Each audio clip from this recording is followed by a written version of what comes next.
What's up, you guys? Welcome to episode 416 of the Established Run NBA podcast. I'm Mike Gallagher here with Drew Dinkmeyer to go over some preseason predictions as we go through the standings and predict there. Also, talk some more awards. We'll have some props you guys could possibly fire at. Well, not too many, though. I don't want to get too carried away. Save your money. We got you guys for the props. Dink, how's it going today? Good, yeah. Just on the eve here with basically Christmas Eve as the NBA season starts tomorrow. So really excited about talking through our preseason predictions and awards as we always do. Last year didn't go so well in terms of the preseason predictions. Had Denver get into the finals, they did not end up ultimately getting into the finals. Did not have Boston winning the whole thing. They end up winning the whole thing. So trying to go back for redemption here and see if we can predict the winners and the order in the conference standings. Yeah, should be good times. It feels pretty static, famous last words for sure. But let's hop right in this thing and let's talk the East. I'm from the East Coast, not anymore, but you're in New York City, so a lot of similarities for us here on the Eastern Conference. I don't think we even need to talk about Boston. Yep. Pretty much anyone who's doing this seriously is going to have Boston number one. We saw how good they were last year. Continuity's there. They've got enough depth where I think they're okay. Most of their top guys are been pretty durable as well. Obviously, Kristaps is down, but we've seen they're covered. They've got Luke Cornett, Neemias Queta, Xavier Tillman. They cover themselves where they need it from avoiding catastrophe. So anything you want to add on Boston is pretty straightforward. No, I just think that the narrative that like Boston played nobody or different things like that is pretty overblown. And sure, we would have loved to see Boston play teams that would give them the biggest challenge, like a Denver last season, or maybe even a Minnesota compared to Dallas, just like somebody that could, ramp up the defensive intensity and challenge them that way. But they beat everybody that was put in front of them, and they beat them all handily. The big difference maker for my confidence in Boston from last year to this year is honestly the development that they got out of Peyton Pritchard and Sam Hauser. Those guys were not just good, they were not just role players in the playoffs. They were good role players. They were above average role players, and Peyton Pritchard's carried that over into an awesome preseason as well. So I think this team is loaded. I think there's a chance that Peyton Pritchard is as good as most starting guards in the league, and he's going to be their primary bench guard. So I think the Celtics are real loaded. I do have, longer shot bets on the Knicks to have the best regular season record and different things like that. So I think they can challenge Boston, but ultimately Boston's in the number one spot. Yeah, should know I take Peyton Pritchard a lot. It's my last round in best ball, especially if I don't have any Celtics. Side note, okay, yeah, New York, we both got him number two. Obviously, I think the current team, you could have maybe talked me out of it, but the Sixers getting really hit with injury early on, that kind of knocked them out. And the Bucks, I don't know how I feel about the Bucks. This Middleton thing's kind of rubbing me the wrong way. Why are we so how is there a gap for you from the Knicks and the rest of the guys we're going to talk about? I think there is. I felt stronger that there was before the Cat trade. Not that I think the Cat trade is bad for the Knicks. I think it's better for their ultimate ceiling. But I think in terms of regular season wins, I think that depth is something that I really value and hold dear. So I think there's a gap, but I'm less confident that there's a gap now than there was before. But I have the Knicks second as well.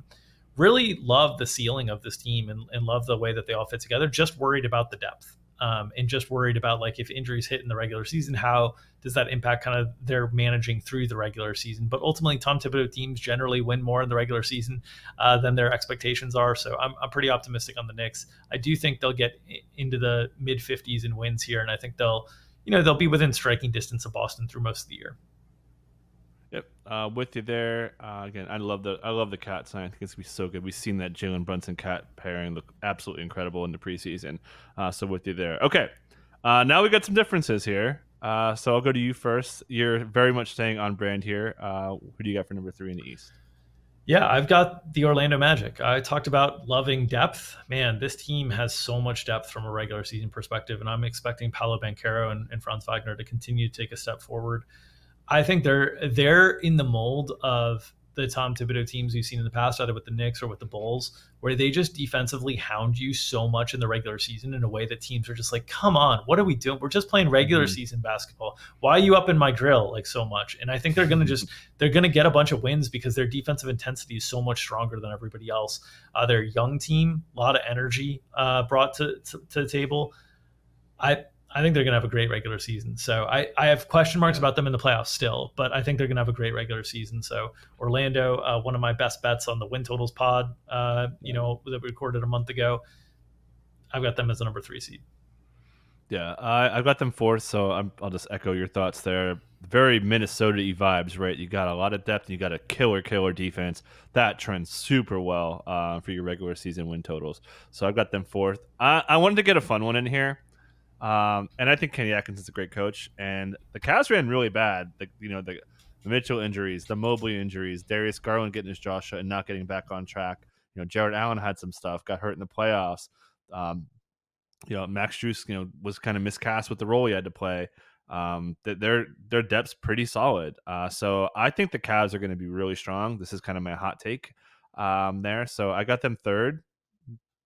Wouldn't put money on them being third, but I don't know, I want to do something fun. I think the Cavs are going to be really good. I like what they put together. I know Zach Lowe. Miss Zach Lowe content, by the way.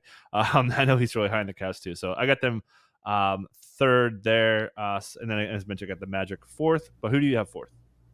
Yeah, fourth, I've got Philadelphia. I'm torn on this one because I don't know to the extent that they're going to manage Paul George and Joel Embiid, but I think they're really good, like really good. And I think if they just have one of those two guys, I think they'll win a ton of regular season games. No knock on Cleveland. I've got Cleveland fifth. So I'm with you that I think Cleveland could have a really good regular season as well. Yeah. I think we've seen good development from the younger players in Philadelphia during this preseason. Kelly Oubre, who had a good year last year, has looked pretty good in the preseason as well. McCain, as the backup point guard, looks pretty solid. So I think I'm still leaning Philadelphia, but this one is tough for me because I just don't know what game I'm playing in terms of how much we're going to get Joel and Paul George, and are they going to what I think they should be doing if Embiid's not stat hunting this year is sort of resting Embiid against the Washingtons, the Brooklyns, those types of teams. Yep. Last year it was the opposite, right? Last year it was like Embiid plays against all those teams and then sits against Denver. And I think if they do it the right way, they're going to win a ton of games. And I believe in Daryl Morey. I believe in Nick Nurse. So I think it's a good deep team. I still have them fourth, but was torn between them and Cleveland. Yeah, I put them fifth, and I don't know, man. The messaging's been really scary around like, oh yeah, we don't care about wins. Like I have them advancing to the second round. We'll get to that, but I think they're going to really take the foot off the gas here. And I think Andre Drummond's a great fill-in. There was a great story from ESPN saying that Embiid called Drummond to sign there because they're going to need him this year. This is something that's been in the works for a while. And as much as we love Drummond for fantasy, he's not like a great winning player that like shifts your defense. So I don't know. I've got a little bit of concerns. I just think that they're going to really coast, and then try to get into the 4, 5, 6, and then just like, hey, you're in the dance, get hot, and then go, because every year after year after year after year, maybe he gets hurt in the playoffs, much like Kawhi. So I think that they do kind of cool off in the regular season with the messaging there. So that covers us exactly the same. That covers our top 5, a little bit jumbled. Yep. Then we both have the team 6. I feel like if I feel most uncomfortable with this, and you and I both have the Milwaukee Bucks number 6. I'll go first. I mean, it almost feels like, what are we doing here? Like, they got Dame, they got Giannis, maybe Middleton's back. We know Brook Lopez is really good. They've got enough depth. They picked up DeLon Wright, Gary Trent Jr. This feels like so bad to me, but this is where we got him. But I feel pretty good. If I had to bet against one of these picks being wrong, it'd be this one.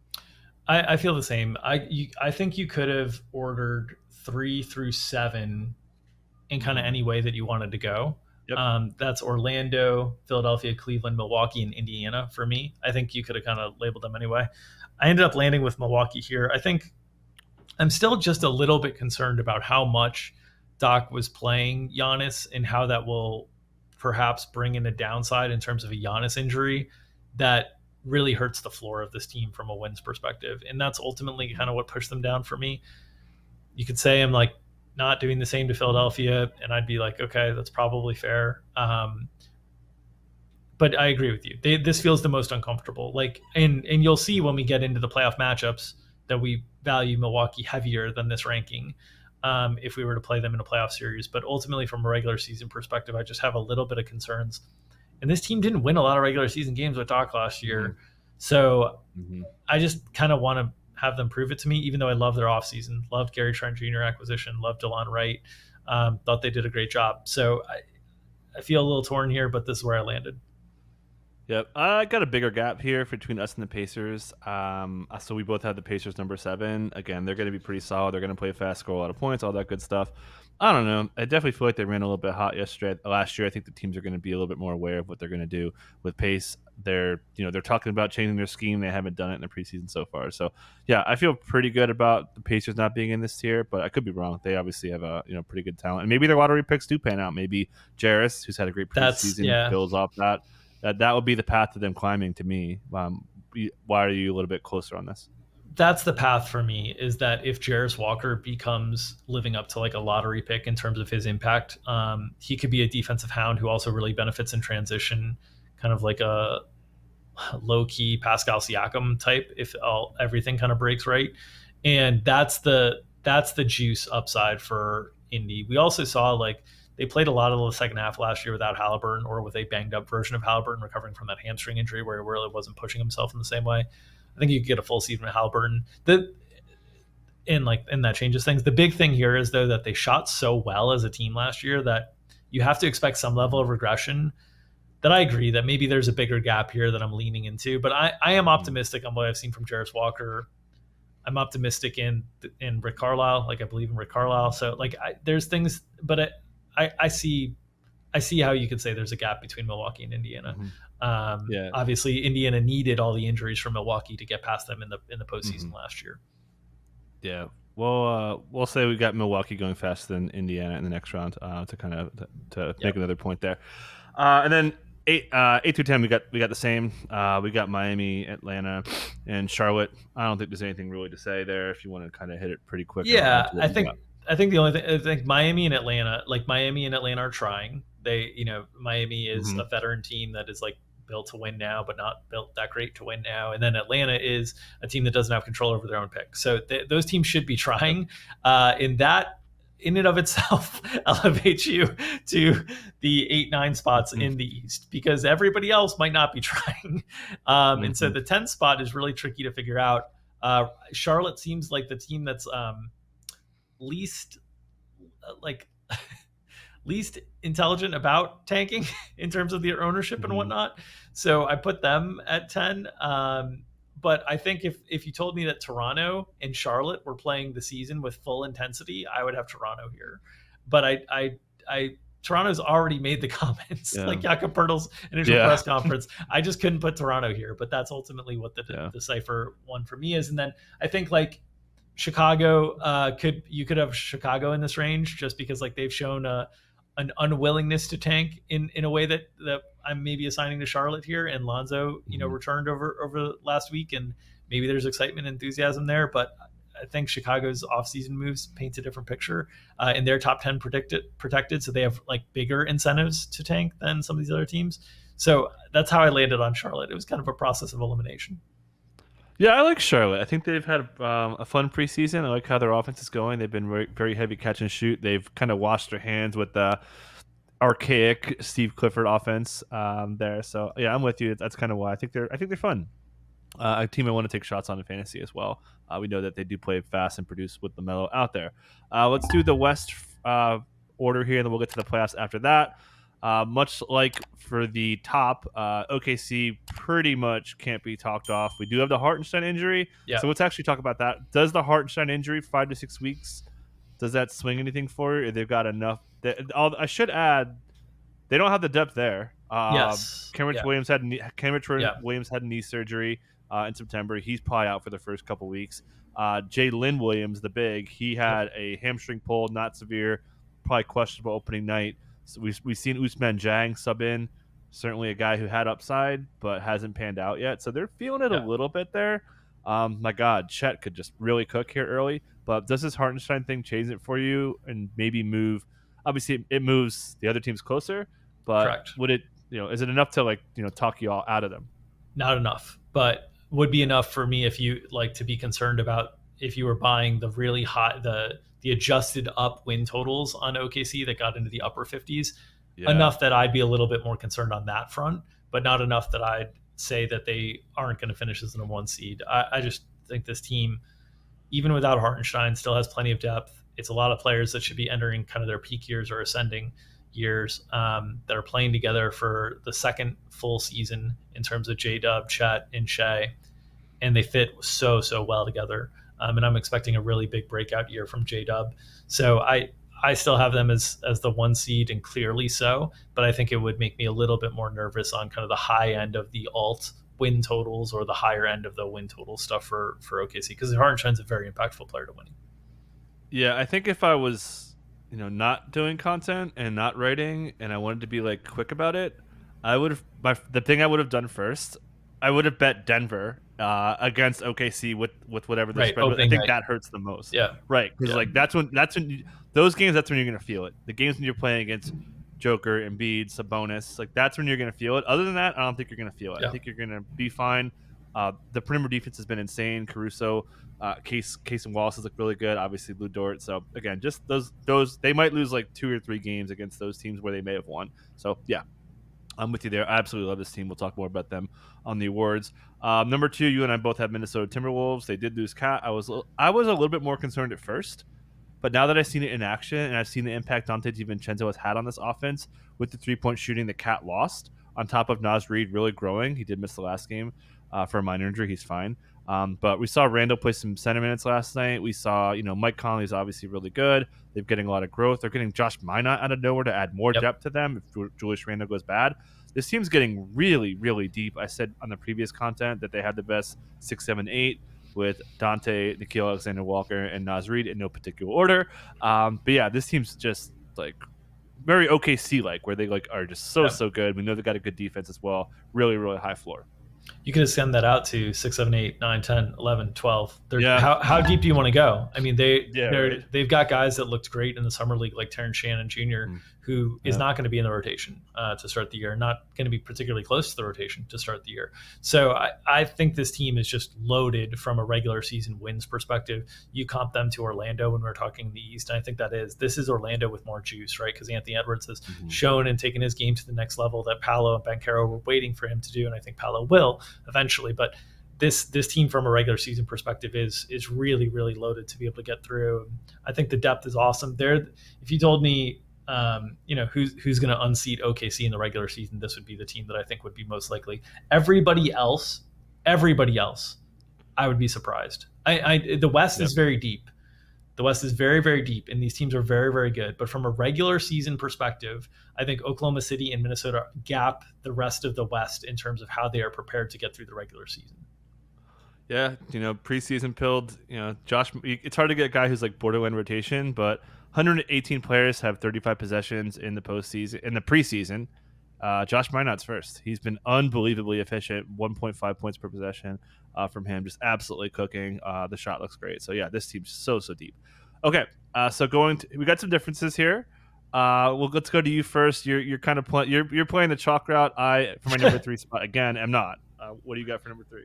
Yeah, Dallas Mavericks, number 3. I think we questioned how this team kind of like changed their identity during the course of the season in terms of like point of attack defense, and they got basically like kind of bigger with Najee Marshall, and I really think this acquisition of Quentin Grimes is like flying under the radar in a really, really big way.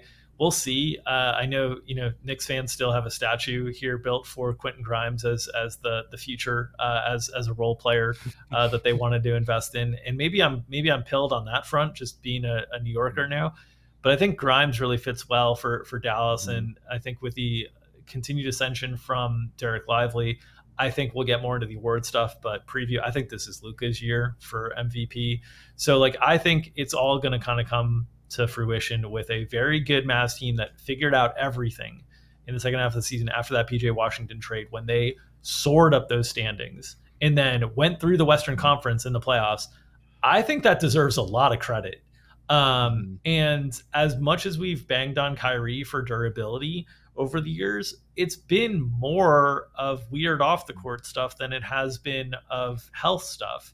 And he seems to be a little bit more settled right now. Maybe that's happening as he gets older and deeper into his career. Maybe I'm, Lucy with the football here, falling for Kyrie again. But I think there's a lot of things working in Dallas's direction. I think the continued ascension of Luka Doncic is a big one. So I've got Dallas at 3. Yeah, I have them fifth. Basically, my hot take team, I'll have number three. But just to add to that, I don't. I talked about this when we did the worst offseason signings. I don't think this Clay thing helps them very much. He's a routinely slow starter as well, and I don't know. I talked about it in our Slack. Like, how often does Clay close? And but the good news is they shored that up. They did have Najee Marshall. They did have Quentin Grimes. So I like that. But you need Derek Lively to be really good. I think that's the path. Like if Derek Lively is like, oh my god, like how did Derek Lively go to number 10 good? Then you're going to be right. Possibly, as you said, if the Clay and if we're wrong, like maybe Clay just had a bad year. He's healthy now, whatever. Like you can make a case Dallas gets to one. I just don't. I don't know. It doesn't strike me as a team that has that kind of juice for the regular season there. But yeah, really good team. Again, I like their headline Clay. I didn't like, but I like the Najee Marshall and then picking up Quentin, all that good stuff. My number three team, I took the Suns and a team I think we put number two last year. And what happened? Why are we so wrong? It's because their depth cut them down. Their depth was a problem. Their first unit was not a problem. I think they were like third or something. Their offense was elite in the first unit, but the problem that got them was their fourth quarter play. They were 11.6 in the negative for net rating because they kept throwing all these crap players out there that couldn't do anything. Guess what? They had what we thought was the best free agency signing per dollar in Tyus Jones. They have what looks like possibly the best, late first non lottery pick in Ryan Dunn. Looks so freaking good. They picked up Monty Morris. Monty Morris is a winning player. He looks very good early. Also, Iguodaro adding some depth. I think he's been fun. Certainly a guy that's like, oh my, if you're playing Oso Iguodaro, it's bad. But really, it just comes down to Monty Morris, Ryan Dunn, and Tyus Jones adding the depth, adding the handling, adding the organization that really, really snake bit them. They added it where they needed it, and they just absolutely look like they hit home runs with those three signings. So I think the Suns got the juice. I think Booker's legit. I think Bradley Beal has a big, big bounce back year. So yeah, I think the Suns are going to surprise a lot of people this year. You know what? I think you've convinced me. Let's Suns go. fourth. Suns fourth for me. Okay, So okay. I'll change my order from our original sheet. I think I've been burned by the Suns so much. I had so much confidence in them last year. The Sun will do that to you. That yeah, exactly. I've been sunburned. That I think I was probably in and I've been so rewarded by betting on Denver in the past that I think I was kind of leaning into that. I'm really concerned on Denver's side of things, which we'll talk through. But you have Denver fourth. I have Denver fifth. I have Phoenix fourth now. I had Denver fourth before. So we can tie these two together. But Phoenix, like that depth really does help. You didn't even mention Mason Plumlee, who's another big acquisition in terms of the depth side of things for them too, because they had trouble playing when Nurk got off the floor because of foul trouble. They had trouble playing smaller, and I think they've got more ways to do that with Ryan Dunn, but also Plumlee, like a way better version of a back than Drew Eubanks. So like a way better situation for them. So yeah, I think they're going to be a better regular season team, and Budenholzer too, coach upgrade. I think Budenholzer's a really good regular season coach. We've seen that throughout the years. So I'll go with Phoenix fourth, Denver fifth. Denver, man, look, Mike Malone, they've never finished under their win total in Denver in Mike Malone's tenure. Whether you want to give that credit to Michael Malone or to Nikola Jokic and people having a hard time pricing Jokic, it's facts are facts. I'm concerned this year. I think the Westbrook acquisition is a good fit. I spoke about that, but historically, Russ hasn't added a ton of wins to the teams he's moved to the last few years. So there is that concern. And then this Jamal Murray knee stuff is just so tough. I don't know what's going on. And this is the same thing that I'll say about Embiid, and maybe I should have been harder on Philadelphia as well. Embiid didn't look like himself in the Olympics to me either. And Embiid now, we haven't seen him in the preseason. Jamal didn't look like himself in the Olympics either. Hasn't looked like himself in the preseason. Now has said he feels weird. And all of that is just terrifying to me for a team that just doesn't have a lot of depth. They got snake bitten here with the De'Ron Holmes Achilles tear that just really hurt them from like a depth perspective. I think they did good things kind of on the periphery, but losing KCP, then you lose the first round pick that you kind of invested a bunch in. And now you're talking about the player that you just gave the big extension to also being vulnerable to an injury. And we've taken for granted that this Denver medical staff has apparently worked complete wonders on Michael Porter Jr.'s back that for the last few years has been completely healthy. And you just wonder, like, God, like it feels like we're skating on a little bit thinner ice here, and Jokic has to hold it all together. And I also know that they realized that last year when they pushed late in the season for seeding, they talked about how their guys were gassed in the first round of the playoffs. Yep. They talked about how they need to lean on the younger players more. That is all suggesting to me like our emphasis this season during the regular season needs to be just get in, avoid the play in, just get in. Don't worry about seeding. And so I think pushing them down a little bit further, I think having them at fifth now is where I feel more comfortable with the Nuggets. Yeah, and don't forget with Jamal, like, yeah, he had the game winner over AD. He had a couple of he was not good on the whole. He shot pretty poorly overall. He shot 40% from the field, 32% from the line. His free throw rate went way down in the postseason. I don't know. There's like we talked about Bam Adebayo and all the data points we had about 3-point shooting. We got a lot of data points now that Jamal Murray's not healthy. And going back to the genesis, the guy had freaking ACL surgery. So like, right, you get compensation on both knees, all this, that. So there's a lot to be concerned about Jamal Murray. That's the main reason why I don't have them in the top. They do have some outs. Maybe Julian Strawther gets there. Westbrook's looked pretty good in the preseason. Kentavious Caldwell-Pope's a huge part of how they play, both defensively and from spacing. A fantastic catch-and-shoot player in the corner, which Joker finds him so well. So you're talking about your top two guards by a lot on a team that's relied on consistency. You don't have that right now. So that's kind of why I got them where I have them. Definitely consider them putting them. Actually, I think you and I will talk about. I will recapitulate. I'm going to put Dallas ahead of Denver for me there. So flip flopping my 4-5. Okay. So now we got gap here. Yeah. We kind of feel this is where the okay. Yeah. So we got some differences here. Who do you got number 6? I got Memphis. Memphis has just won a bunch of games whenever they've been healthy. I know we're not starting off on the right foot on that front with Jaren Jackson getting hurt in the preseason and John Morant and tweaking the ankle in the preseason. Twice. They've been really good when they've been healthy. Their win total is kind of ahead of most of these teams, on par with Sacramento. I'm just going to give it to Memphis. I love the trio of Ja, Bane, Jaren. I think it's so good. I think Edey has played really well in the preseason. I think whether he is a 25-minute a game starting center that gets staggered into the second unit and just pounds second units, or whether he's off the bench and he's just pounding second units, I think he's an offense to himself against second units in this league. So I think Memphis, I'm going to bet on the rebound year. Just an awful year from a health perspective, and it started bad this year too. Vince Williams, another injury that I didn't mention in that group that they started the season with. So, but I'm gonna lean on Memphis here. Of these teams, this is the team that has kind of the combination of youth and high end ceiling kind of on their side. So I'm going to bet on that. The other team that you could market as that is Houston, and I'm just not ready to put Houston at this level. And then the other teams are all kind of veteran laden teams that I'm not as excited about, or I'm more concerned about. Like they have like a single point of failure that things could go real wrong if something bad happens. So I'll have Memphis up here, but not a big difference between any of these teams for me. Yeah, huge tier here, right? Like there's like 7 or 8 teams you could throw. Like I don't care who you got.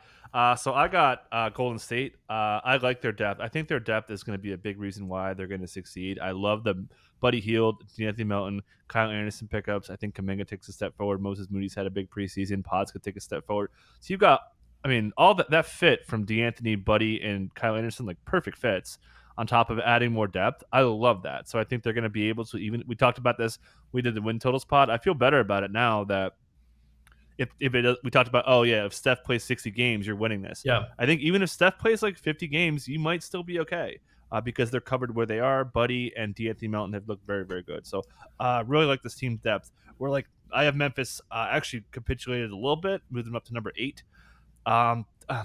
Just last year was just too bad.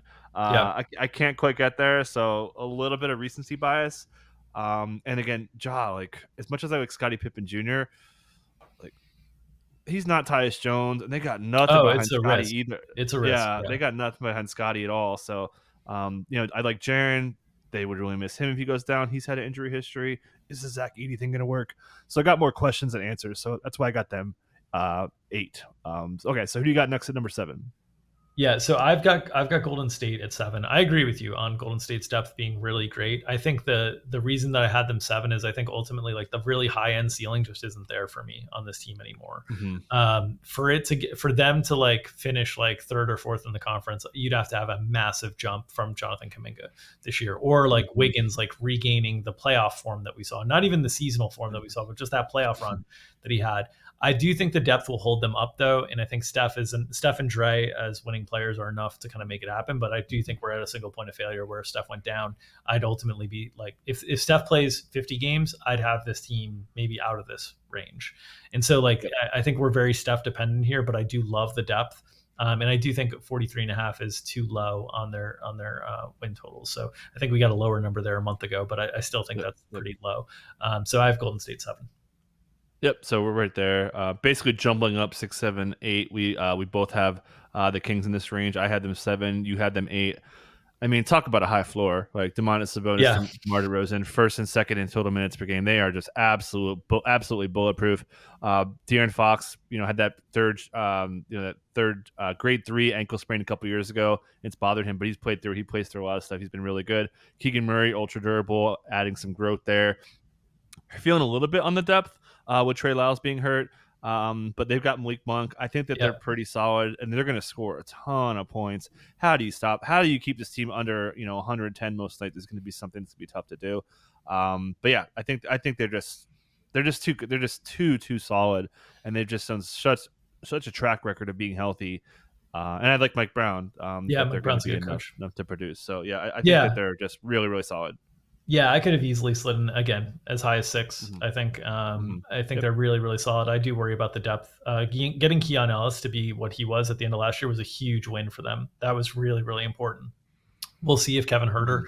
can get back to being the Kevin Herter of old. If we had like Kevin Herter of 2 years ago on this roster right now that I felt confident in, they'd be my 6th seed. Hmm. But I'm worried a little bit about the depth behind these guys who are yes super durable, but you still need like you're gonna need to rest Demar some during the course of the season. I Hmm. think. I think. I mean, I Are don't know. you though? Yeah, yeah, I don't know. I don't know. Maybe not. But I mean, the guy's like getting yeah, into his upper 30s. Like at some point, I think you're yeah, gonna. In the depth, I'm a little bit concerned about. But ultimately, like, can they get stops? They're gonna be able to score. yeah. Can they get stops? Yep, for sure. And then our number nines are different. You have the Houston Rockets. I had Yeah. them. I guess you'd call them 11th. Yeah. For me, yeah. Why do you think Houston's better than the New Orleans Pelicans, Lakers, and Yeah. Memphis? We're flip flopped here. It's more that Yeah. like I don't know. I the vibes in the Pelicans are just a little off for me, and I think if you had those two teams like play one game right now, I'd probably favor the Pelicans. But over the course of the Hmm. season, I'm pretty concerned about Hmm. Zion. Can he replicate the health side of things? Bi like the vibes are just kind of bad around the Ingram stuff around there, where like they were clearly trying to trade him during this offseason, couldn't find anything. The center depth is very very questionable. They're What center? yeah, they're assimilating DeJounte Murray in who like I think the high end talent is really really good here. We're starting off with Trey Murphy already hurt to start the season. I see some paths that the bottom falls out here. I also like the Houston roster. It's super deep. I don't think Hmm. there's as many paths to things falling out. I think there's more paths to things getting really good for some of these young players growing into stuff. And I think Ime Udoka is a really good head coach. So this was Yeah. kind of my nod of like I'm going to give some credit here, but again, any of these teams 6 through 11, I don't think Houston has as much of the high end to get up to like the 6th spot. I know Sam disagrees. He's got some futures on them to lead the West and whatnot, but yeah, I'll give Houston the nod at 9 here and an ode to Sam. Yeah, a little bit of a high floor play for sure. Like, they're just so deep everywhere. They go like almost 3 deep. Aaron Holly's gave them some good minutes. They've got Jeff Green. They've got Jock Lando who's given some pretty good minutes. Jay Sean Tate. They go like 14 deep on this team. Talked about Minnesota. I mean, this team could kind of go blow for blow with them, going like past 9. So I do like that, but just tough, man. Like they did have that crazy hot run late in the year, but that was without Shingun. So I don't know. Just a little bit concerned that they were pretty bad to start the year. I do have some shooting concerns that I think could pull them down. But yeah, definitely Can't really argue. Pelicans, I think DeJounte could be a game changer for them for how they operate offensively. Herb's awesome. I think Zion could have another step forward there. So yeah, just betting on a little bit of ceiling from them actually coming together. And Bi did look good in his debut. You and I both have the Lakers 10th. That would be a big story for the national shows. Yeah. Why don't we have the Lakers higher? I honestly I wavered heavily on whether to have them 10th or the Pelicans 10th. And I ultimately came to the conclusion, like, just haven't seen LeBron miss the play in, or so I'm not gonna project it. And I'm concerned about the Lakers' depth. I'm concerned about the health of AD and LeBron being able to maintain what they maintained last year, which got them to this point. It didn't get them to anything better than this point, and the West has gotten better this year. So I think they're skating on pretty thin ice. First year for JJ Redick, who I love. I'm excited to see what JJ has in store as a coach, but I think there's going to be some learning curve for JJ Redick as it's his first year coaching at any level beyond his kids' games, and so I think there'll be a learning curve on all this stuff that will impact their regular season win total. They haven't looked great in the preseason either, and yeah, concerns on the depth. So I think it's also like a bit of a pressure cooker situation as you get later and later in LeBron's career. And maybe the pressure is taken off by having Bronny there and like having him have fulfilled this dream, and maybe the goals have changed and whatnot. But that's generally been the case with LeBron. So I'm concerned about the Lakers side of things. I got them at plus money to not make the playoffs, which I feel like was an incredible bet early in the offseason, and expect that to be most likely the case here as well. Although I would take them versus a lot of these teams in one single game over the course of a regular season, I cannot feel that confident. And honestly, like I will say, I don't have New Orleans in my top 10, but if New Orleans finish like 4th through 6th, that wouldn't surprise me. Like I'd see like, oh, I know how everything came together here. But like if the Lakers did, or if Houston did, I would be a little bit surprised. And so I think New Orleans, I should note, even though I don't have them here, I think their ceiling is a little bit higher than some of these other teams. Yep, that's kind of my thought there. Yeah, just their front court depth is so thin. If AD goes down, like it's just catastrophe season. For like they will say AD misses 10 games, they win maybe 2, depending on how the schedule breaks. But that just really hurts. I've got major concerns about the front court depth. And then to your point, JJ Redick wants to install all this stuff. He wants to put all this stuff in offense. We're gonna do this. We're gonna do this. We're gonna do this. That takes time to learn. So like it may work out in the long run, but we've seen a couple really bad quarters from them in the preseason. I know it's preseason, yada yada, but like their offense has been disjointed at times. I think that's going to carry over because there's a lot of new stuff they're installing. Yes, they have the best person to do it in LeBron, but I don't know. This has some concerns there. But it's mostly because Coloco's not playing yet. Jared Vanderbilt might not play yet. Christian Wood had knee surgery. You just got no front court depth. We talked about how Boston covered themselves when they needed it. The Lakers did not do that, or they need it pretty badly. Okay, so let's talk about the playoffs. We could just talk about who advances. We don't need to dig into it. Yep. So you and I both for East. We both have Boston, New York, Milwaukee, and Philly getting in. So we kind of talked down the Philly Bucks guys, and we think they're going to kind of come back to life. Anything you want to add quickly there? Yeah, I think, unfortunately, like Orlando actually played well in the playoffs last year from a defensive standpoint. Maybe this will change over the course of the season if I see more from Paolo and Franz that makes me confident in their ability to generate scoring in the half court. But ultimately, like I just think if they run into a healthy Philadelphia or a healthy Milwaukee, I would take Philadelphia or Milwaukee out of them. If it was like a Cleveland matchup, I think I might take Orlando this year over Cleveland. But the way the matchups broke just kind of broke poorly for Orlando for me here. So even though I'm team Orlando and getting them to the 3 seed, happening to have Milwaukee at the 6 seed is ultimately what knocked them out here for me. But I think these are the 4 teams with the most like high end ceiling from a playoff series perspective. Yeah, but I had the 4-5 for the Magic there, so yeah, we like them. But maybe we're wrong. Maybe Orlando could definitely be a lot better than we think. Yeah. Our West, we have one different team. Did I get you to move Phoenix in there? Because we both have OKC, Minnesota, Denver advancing, and then I have Phoenix over Dallas, and then you have Dallas instead. Did I swing you enough there? No, I still have Denver. So the way that the seedings lined up would for me was Denver Phoenix with a 4-5. Yep. This would be Denver giving up home court with the adjusted, but I will still take Denver in a playoff series over Phoenix. Hmm. I think the depth is less of an issue there. Phoenix, I don't think will have any answers to the two-man game of Jamal Murray and Nikola Jokic if Jamal is healthy. I'm hoping that Denver manages Jamal to get to him to healthy in the playoffs. So this all hinges on Jamal, obviously, but that's the expectation I have is if these teams lined up today in the playoffs with everybody healthy, I would take Denver over Phoenix. Yep. Pretty much agree with you there. I had them against Golden State. I think they'd be Right. able to beat Golden State. So yeah, I would agree. If the matchups broke right, I would flip it. So yeah, not married to the Phoenix Suns advancing. We know they've had some catastrophic postseason games, all of which I've been and seen in person.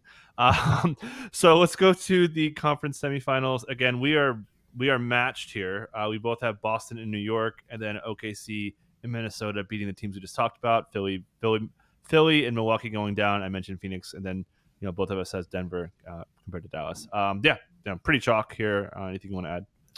No, it's just the way that we have a perfect agreement on the conference finals and the finals matchup. We both have Boston and the Knicks and OKC and Minnesota in the conference finals, Yep. the 1 and 2 seeds for both of us. We both have a OKC Boston NBA finals as well, Yep. Yep. which I like sign me up for right now. If Oh we my had God. that, I would Yeah. be so excited. I think those are the two best teams in the league this year. I think they're very diverse in the way that they can play. I went back and forth on my ultimate champion here. I'm still going back and forth. I'm taking Boston in 7. Mm-hmm. I think they'll have the home court advantage from the advantage of playing in the Eastern Conference. They'll rack up more Mm-hmm. wins than OKC, and then I think they're ultimately like their guys have now gone through the gauntlet. They've achieved it. I think they'll be able to do it again. And OKC, I think this will be the learning. This will be the stepping stone that then the following year is OKC's year. Is the way that I'm kind of thinking through Yep. this from a big picture perspective. Totally agree. Only thing I'll add was if this happens, there's no defense in the NBA. Yeah, shut up. Like we're gonna see so much good defense on ball in that matchup with you there. Okay, awards. With that, I got SGA. I took him 8-1. I mentioned it when they made that trade for Caruso. Feel pretty good about that. He's up to 450. I still feel the same. So we saw got a lot of steam. A lot of people want him to win it over Joker. Yeah. So I'm gonna pick SGA here to unseat the Joker. My biggest concern on SGA from an MVP perspective is the concern that you've laid out that you think they might be too good, that he just doesn't play the full minutes, doesn't pad the stats in the same way. And that's ultimately why I went with Luka Doncic as the MVP this year. I think there's obviously going to be voter fatigue on Jokic. I think Embiid's kind of going to be out of the equation based on the games stuff this year. So I think it's Luka's time. He's put up really, really big years over and over. I think coming off of getting his team to the finals last year, I think there's going to be some kind of layover effect from that. So Luka Doncic, my MVP this season. Yep. Definitely would be probably my second or third choice for sure. Pretty good there. Coach of the year. You are sticking with. We're both sort of. I actually want to change mine for something more fun, but Yep. you're sticking with the brand. Go for it. Yeah. So if I'm going to have Orlando up to the 3 seed, I think this coach should have earned consideration last year for coach of the year, but ultimately fell to Mark Dagnall.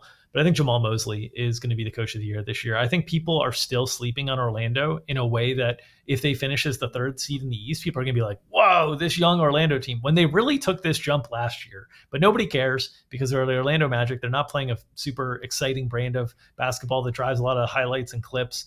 And so I think Jamal Mosley is going to get his due this year for an Orlando Magic regular season that's going to shine. I think Dagnall wins it again. That was my first thought, and he's 20-1. Like, why is he 20-1? We keep thinking It's he's hard. It's hard I know for the motor. coaches I to get the motor win. team, Yeah, but yeah. I like don't he think there's shouldn't a be coach. 20-1. I don't think there's a coach that's ever won it back to back years. Yeah, maybe a while. I'll have to look at that. But I'm I looking. don't I'm know. looking That's through just, the list I'm gonna now. skip it. There has not. I mean, I'm back in the '80s now, and I'm looking, and there's not Wow, a coach that's really? ever won it back to back That years. explains it then. Yeah, All right, so I think that streak snaps. Then I'm gonna go with that. I would say Atkinson's a fun one, but the market's yeah. on it. He's 15-1. So, Right. defensive player of the year. How could you not pick against a guy who blocked Wemby. 4.5 shots per Yeah, game? It's Wemby. Like you got yeah, to pick him just right now. yeah. No, And yeah, then yeah. Maybe. I mean, like, look, Bam. I'm sorry. I'm sorry. It just yep, never worked out for you because you're a hell of a defender, but yeah. your chances are nil with Wemby around. Yep, with you there. And then the rookie of the year, we're both going. Well, actually, we're not going chalk because Top of the board. Zach Edey has. Yeah, top. We're going top of the board, but Zach Edey's the favorite. We're kind of getting some value here. Who do you got? And I think Edey was a great bet on draft night. Like once he landed in Yep. Memphis, I think that was a really good spot. But I'm going to go to Reese Shea, the number one pick. I think he's earned playing time in Atlanta. I think the Quinn Snyder, you know, approach to basketball, fast paced, high scoring, I think is going to lead to good statistics. And Reese Shea's been impressive. He's been more ready than I thought he was going to be in the preseason. So I think Reese Shea is going to put up stats that are enough to compete with Edey, and I think he might get some of the benefit of being kind of the number one pick. So I'll go Reese Shea. Yep. I think that's a good bet. He had a really nice price a couple weeks ago, but he's had a great preseason to boost him up. I'm taking Alex Sarr. I just think the minutes are going to be so good. The counting stats are going to be so strong that it's just going to convince voters because there's not strength at the top. I'm definitely comfortable betting against Zach Edey. Rishi may not be a counting stat guy. I don't think Reed Shepard gets enough minutes. So give me Alex Sarr. 6-man, we both got Malik Monk. We mentioned this team's going to score a ton. He should have won last year. And he would have won. He was freaking minus 1,100, I think, before he went down. So yeah, he should have won. I think he's in the role's similar. DeMar obviously cuts him a little bit, but should be the favorite. Thoughts there? Yeah, I think it's one of these things where Monk should have won it last year. He's going to win it this year. There's other guys that can get in the mix. I think Dante DiVincenzo could get into the mix this year, as he had a good case last year as well. But I think ultimately, like Malik Monk's going to have kind of the scoring numbers that people are excited about, and people are going to remember like, I kind of should have won it last year, and like we gotta. It's one of these things where like Jamal Crawford like sort of won a few awards the year after he should have won it the year before. Like I kind of think that'll happen with Malik Monk this year. Yeah, some other fun names. I got a Keldon Johnson 66-1 ticket. I got a Ben Mathurin 28-1 ticket. He's 14-1 now. And Sam, he has a 150-1 ticket on Deuce McBride. He's up to 25-1. So those are some other guys I'm taking shots on. And lastly, most improved. Shocker, going with the brand. Who you got? Hashtag our magic. I mean, if I'm, this is a parlay, right? You get Jamal Mosley, Coach of the Year. You get Magic over their win total, and you get Paolo Banchero, Most Improved Player of the Year. This award, last year, I was all on Scotty Barnes and Desmond Bane. And what I sort of have realized with this Most Improved Player award is if you look back over the last 10 years of this award, there's only one guy on the list that didn't get to like kind of star or all NBA level after that. And that's Victor Oladipo. So you look past this list, it's Maxey, Markkanen, John Morant, Julius Randle, Brandon Ingram, Pascal Siakam, Oladipo, Giannis, McCollum, Jimmy Butler, right? That's like the last 10 years of this award. It's gone to guys on teams that are pretty good, but they didn't make the jump in terms of like the most improved. They just went from great to like are good to recognizably great. And I think there's two guys that fit, and you've got the other guy that I was considering for this. Ultimately, like I was going back and forth between them, but I kept with the Orlando theme. I kind of think if they have similar seasons, your guy is going to win this. And I think if Luka wins the MVP, your guy might be more likely to win this because there might be needing to have some representation of OKC in the awards. So I like J-Dub as well, who you have here. Yeah, I got J-Dub. Some fun. You laid it all out. Some fun ones. I think LaMelo like 45-1. LaMelo could score, and we think the Hornets could make a little bit of noise. I like what I'm seeing early. So 45-1, that would kind of be my. He does have superstar potential for the scoring and the assists. Not many guys at that long have that ability to do it. So I think LaMelo is my fun long shot there. Okay, this is fun. Anything else you want to mention to get us out of here? Well, I mean, now that, that most of you, the draft kit is behind you, best ball season is behind you. For most of you, there's maybe a few more drafts. We'll move on. But we do have those packages still available on the subscribe tab if you're interested in them. In-season DFS package, we've got you covered. Live shows 5 days a week with myself and Mike Gallagher. We've also got top plays written 6 times a week, the projections for every single game, adjusted to our DFS scoring, of course. And we've got written content from Winky Christ this year. You've seen his NBA takeaways in the past on Underdog. That's going to be on our Twitter feed this year, but you'll also have some premium content behind the paywall from Winky, office hours from me once every 2 weeks, where I'll sit down and take all your questions, go through how I use optimizers, different tools like that. So all the stuff we've got in the in-season DFS package. Pricing is is static with last year. We didn't change any of the pricing on the DFS package side of things. So check that out, establishedrun.com/subscribe. And then our props package, which if you are getting into the prop street with us, we highly recommend reading that FAQ. The lines move very fast. There's a chance that if you're betting our stuff, your accounts will get limited and whatnot. But there's a lot of value that we provide with the full stat projections that get released at 5 o'clock Eastern time every day.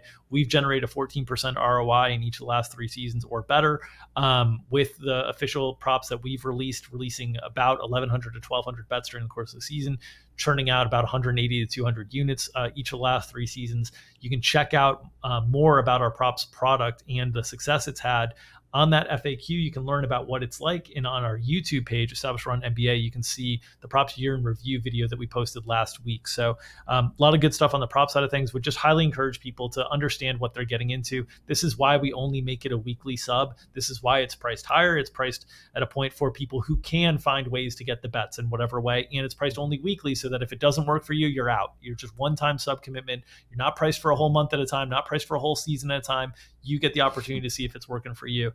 So check us out there as well. Yeah, it's a good product when we're like making sure you want to do it. We're not trying to sell you. If you want to do it, great. Yeah. If not, you can get out and no harm done. So appreciate you guys who are joining. We love your subs. And then, the written content's going to be great. I'm already excited to talk about Boston switch heavy defense against the drive heavy Brunson, pick and pop Cat, the new wing defense against all that Boston. It's what a fun matchup story. Yeah, I'm so used to pumping all your content for the draft kit. I forgot Mike Gallagher's matchups column, of course, 3 times a week on the in-season DFS package. I know people who literally subscribe to our DFS package don't play DFS just to read Mike Gallagher's matchups column. So there's lots of great content in the DFS side of things from Mike as well.